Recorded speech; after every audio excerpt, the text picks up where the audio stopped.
Well, it was a crime that rocked Cincinnati. A mother accused of violently stabbing her 3-month-old daughter to death. And there's a good chance she will never spend a minute in prison. Tonight, investigative reporter Jason Law uncovered case after case of parents who killed their children in Cincinnati, and some of them are even back on the streets now. Jason? Tanya and Carol, that mother accused of killing her 3-month-old daughter will likely never spend a minute behind bars. That's because, like the other cases I discovered, 20-year-old Deasia Watkins has been found incompetent to stand trial, a ruling that is a potential pathway back into society and a scary loophole for one local prosecutor.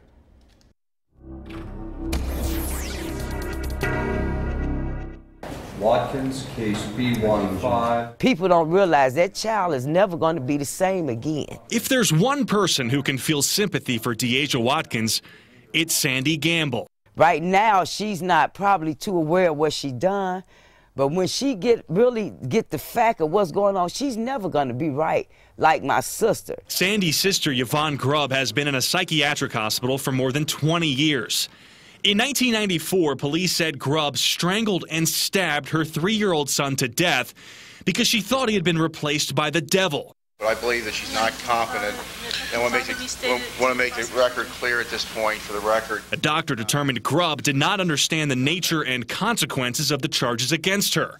21 years later, and Grubb's sister says Grubb still doesn't understand. Sometimes she'll think he's with me. She still thinks he's living. She won't accept that he's passed away. Ohio law says someone is incompetent to stand trial when the defendant is incapable of understanding the nature and objective of the proceedings.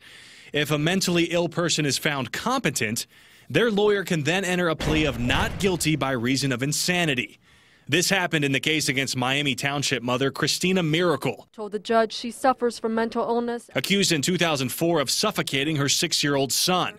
Miracle was eventually ruled insane and committed to Cincinnati's Summit Behavioral Hospital. Sometimes a parent is found not guilty by reason of insanity, then allowed to return to society after years of therapy, like in the case of Cincinnati mother Bridget Stovall. In 2001, Stovall was accused of drowning her 2 children because she believed they were possessed by demons. 12 years later, in 2013, a judge granted conditional release from the Talbert House, and Stovall was allowed to find independent housing. And in 2007, Darius Myrick was found not guilty after investigators said he crushed his 19-month-old daughter's head. Court records show Myrick was granted 2 overnight passes from Summit Hospital earlier this year. I've had cases where they're found not guilty by reason of insanity, and they get restored and they're back walking on the street. Is that okay with you? Does that sit well with you? No. Hamilton County Prosecutor Joe Deters believes Ohio needs a new verdict. Guilty, but insane. That way, he says, the courts can keep defendants institutionalized for as long as possible.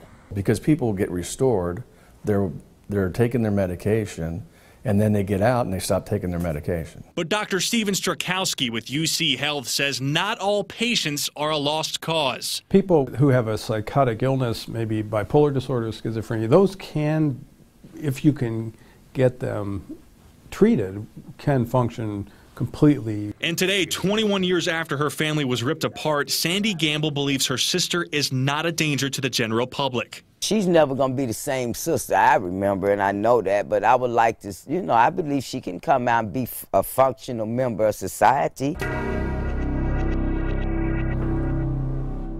All right, so essentially doctors have 1 year to find if Deasia Watkins can become competent to eventually stand trial. If she's not found competent after a year, her lawyer says she may never be found competent.